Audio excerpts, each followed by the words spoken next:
सोमवार व्रत कथा। सोमवार का व्रत चंद्रदेव और भगवान भोलेनाथ की अर्चना हेतु किया जाता है। इस व्रत को श्रद्धा पूर्वक करने से मानसिक क्लेशों से छुटकारा मिलता है एवं सभी मनोकामनाएं पूर्ण होती हैं। यदि श्रावण के महीने में सोमवार का व्रत धारण किया जाए तो यह अधिक फलदायक सिद्ध होता है। वैसे यह व्रत चैत्र, श्रावण और कार्तिक मास में किया जाता है। इस व्रत में सोमवार के दिन उपवास रखकर भगवान शंकर, माँ पार्वती की पूजा अर्चना करनी चाहिए तथा दिन में एक बार भोजन करना चाहिए। सोमवार का व्रत रखने से स्त्रियों को पति पुत्र का सुख मिलता है। पूजन विधि। भगवान शंकर की पूजा का श्रेष्ठ समय प्रातः काल माना जाता है। अतः सोमवार के दिन प्रातः काल ब्रह्म मुहूर्त में उठकर नित्य कर्म से निवृत्त हो स्नान कर पूजन हेतु ध्यान कर भस्म धारण कर कुशा पर बैठें। पूर्व अथवा उत्तर दिशा की ओर मुख रखें। चौकी पर नया सफ़ेद कपड़ा बिछाएं। उस पर तांबे पर खुदा सोमवार यंत्र और भगवान शिव की प्रतिमा तथा शिवलिंग की स्थापना करें। बेलपत्र, पुष्प, अक्षत, जल एवं दक्षिणा इत्यादि सामग्रियां अपने निकट रखें। शिव पूजन विधान के पश्चात व्रत कथा पढ़नी चाहिए। व्रत कथा पूर्ण करने के उपरांत भगवान शिव को भोग लगाकर तुलसी के पौधों को अर्घ्य देकर एवं दिन में एक समय ही भोजन करें। सोमवार व्रत कथा। एक साहूकार बहुत अमीर था। उसके पास धन की कोई कमी नहीं थी। साहूकार के पास सभी सुख और ऐश्वर्य के साधन थे, किंतु उसको एक ही दुख था कि उसकी कोई औलाद नहीं थी। दिन रात वह इसी चिंता में लगा रहता था और वह पुत्र पाने के लिए हर सोमवार को भगवान चंद्रदेव व शिव जी की पूजा करता व व्रत रखता था। साहूकार की भोलेनाथ के प्रति ऐसी भक्ति देखकर एक बार माँ पार्वती जी ने शिव जी से कहा, हे नाथ, ये साहूकार आपका अनन्य भक्त है और सदैव ही आपका व्रत और पूजन भक्ति भाव से किया करता है। आप कृपा करके इसकी मनोकामना को पूरी कर दें। पार्वती जी के ऐसे वचन सुनकर भोलेनाथ ने माँ गौरी से कहा, हे पार्वती, यह संसार एक कर्म क्षेत्र है। यहाँ जो भी जैसा कार्य करता है उसे वैसा ही फल मिलता है, अर्थात जैसा कार्य मनुष्य करता है वैसा ही परिणाम भोगता है। किंतु माता पार्वती आग्रह पूर्वक बोली, हे महादेव, यह आपका अनन्य भक्त है। यदि इसको कोई भी दुख है तो आपको उसे अवश्य दूर करना चाहिए। यदि अपने भक्तों की मनोकामनाएं पूरी नहीं करेंगे तो क्यों मनुष्य आपकी भक्ति, सेवा और पूजा करेंगे। पार्वती जी के इस आग्रह को सुनकर शिव जी ने कहा, हे शिवे, इस साहूकार के कोई पुत्र नहीं है। इसी कारण यह दिन रात चिंतित व दुखी रहता है।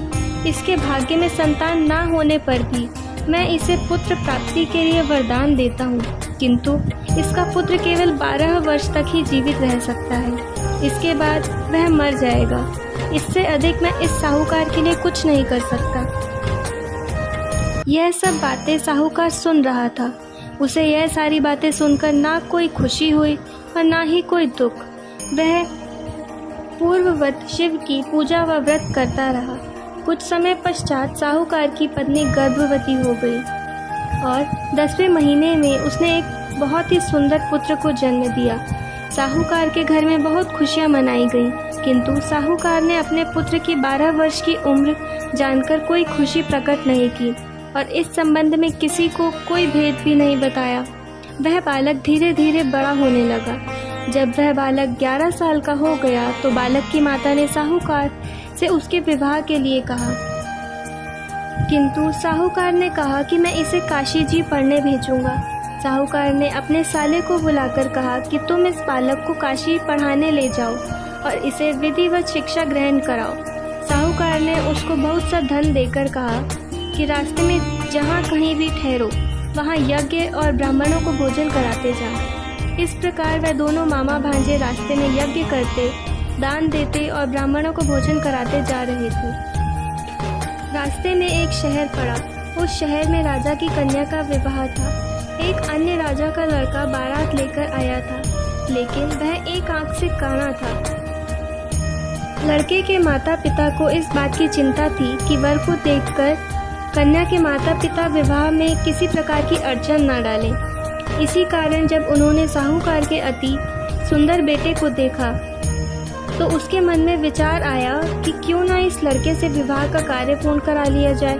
यह विचार कर उसने लड़के और उसके मामा से कहा कि यदि आप फेरे व कन्यादान का कार्य पूर्ण करा देंगे तो आपकी बड़ी कृपा होगी और हम आपको बहुत सारा धन देंगे। साहूकार के लड़के और उसके मामा ने इस बात को स्वीकार कर लिया। विवाह का काम भली प्रकार से पूरा हो गया। जब वह लड़का जाने लगा तो उसने चुपके से राजकुमारी की चुनरी पर लिख दिया कि तेरा विवाह मेरे साथ हुआ है, लेकिन जिसके साथ तुम्हें भेजा जाएगा वह एक आंख से काना है। मैं काशी जी को जा रहा हूँ। राजकुमारी ने जब इस प्रकार लिखा पाया तो उसने काने राजकुमार के साथ जाने से इनकार कर दिया और कहा कि यह मेरा पति नहीं है। मेरा विवाह जिसके साथ हुआ है वह काशी जी गया है। राजकुमारी के पिता ने यह सब जब सुना तो उसने अपनी कन्या को विदा करने से इनकार कर दिया।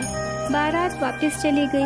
उधर साहूकार का लड़का और उनका मामा काशी जी पहुँच गए, जहाँ लड़के ने पढ़ना शुरू किया तथा अपनी अतिरिक्त समय मामा भांजा यज्ञ दान आदि में व्यतीत करने लगे। इस प्रकार कई महीने बीत गए। जब लड़का 12 साल का हुआ तो उस दिन लड़के के मामा ने यज्ञ का आयोजन कर रखा था। अचानक ही लड़के की तबीयत खराब हो गई। लड़के के मामा ने कहा कि अंदर जाकर सो जाओ। लड़का अंदर जाकर सो गया। थोड़ी देर पश्चात लड़का मर गया। जब लड़के के मामा ने देखा कि वह मर गया है तो वह बहुत दुखी हुआ। उसने सोचा कि मैं पहले यज्ञ पूरा कर लूं, तब कुछ सोचूंगा। लड़के के मामा ने यज्ञ पूरा किया और फिर रोना प्रारंभ कर दिया। वह बहुत जोर जोर से रो रहा था। संयोगवश शिवजी और पार्वती उधर से जा रहे थे। पार्वती जी ने भगवान भोलेनाथ से कहा, हे नाथ, कोई दुखी व्यक्ति रो रहा है, उसके कष्टों को दूर करो। जब शिवजी और पार्वती जी वहां पहुंचे तो उन्होंने देखा कि वहां पर एक लड़का मृत पड़ा है। तब पार्वती जी ने देखते ही लड़के को पहचान लिया। पार्वती जी ने लड़के के मरने का कारण पूछा तो भोलेनाथ ने बताया, हे गौरी, इस लड़की की आयु इतनी ही थी, इसकी आयु पूरी कर चुका है ये।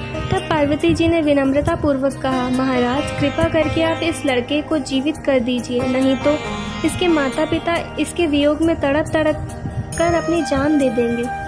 माता पार्वती की बात सुनकर शिवजी ने लड़के को पुनः जीवित कर दिया। शिवजी की कृपा से लड़का जीवित हो गया। शिव शंकर व पार्वती जी शिव धाम चले गए। शिक्षा पूरी होने पर लड़का और उसका मामा पहले की तरह यज्ञ करते, ब्राह्मणों को भोजन तथा दक्षिणा देते हुए अपने घर की ओर चल दिए। रास्ते में दोनों उसी शहर में आए जहाँ पर उस लड़के की शादी हुई थी। वहाँ पहुँचकर दोनों ने यज्ञ करना शुरू कर दिया। जब वे दोनों यज्ञ कर रहे थे तो उस लड़के के ससुर यानी वहाँ के राजा ने, जो उधर से घोड़े पर बैठकर अपने सेवकों के साथ जा रहा था, उसने लड़के को पहचान लिया। राजा ने महल में ले जाकर दोनों की खूब सेवा की। कुछ समय राजा के महल में रहने के बाद लड़के ने राजा से जाने की आज्ञा ली। राजा ने अपनी लड़की को लड़के के साथ विदा किया और साथ में बहुत सा धन एवं दास दासियों को भी भेजा। जब वे अपने शहर में आए तो लड़के के मामा ने कहा, पहले मैं तुम्हारे माता पिता को तुम्हारे आने की खबर सुना आता हूँ, तब तक तुम पत्नी सहित यहाँ आराम करो। ऐसा कहकर लड़के का मामा साहूकार को अपने पुत्र के आने की खबर देने चला गया। घर आकर उसने देखा कि उसके बहन और बहनोई छत पर बैठे हुए हैं और उन्होंने यह प्रण कर रखा है कि यदि उनका बेटा जीवित लौट आया तो वे छत से नीचे उतर आएंगे, नहीं तो छत से कूदकर अपने प्राण त्याग देंगे। लड़के के मामा ने जब यह समाचार उन्हें सुनाया कि उनका लड़का जीवित लौट आया है तो उन्हें विश्वास ही नहीं हुआ। तब लड़के के मामा ने शपथ खाकर कहा कि आपका पुत्र अपनी स्त्री और बहुत से धन और दास दासियों सहित घर आया है। तब साहूकार और उसकी पत्नी छत से नीचे उतर आए तथा प्रसन्नता के साथ अपने बेटे और बहू का स्वागत किया। सभी प्रसन्नता के साथ रहने लगे।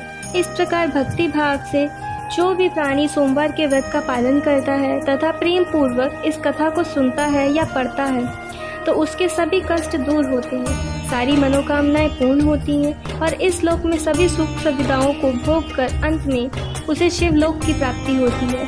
इस प्रकार सोमवार के व्रत को 16 सोमवार तक करें, फिर उद्यापन करें। इस व्रत के प्रभाव से मानवों को सभी प्रकार के सुखों की प्राप्ति होती है।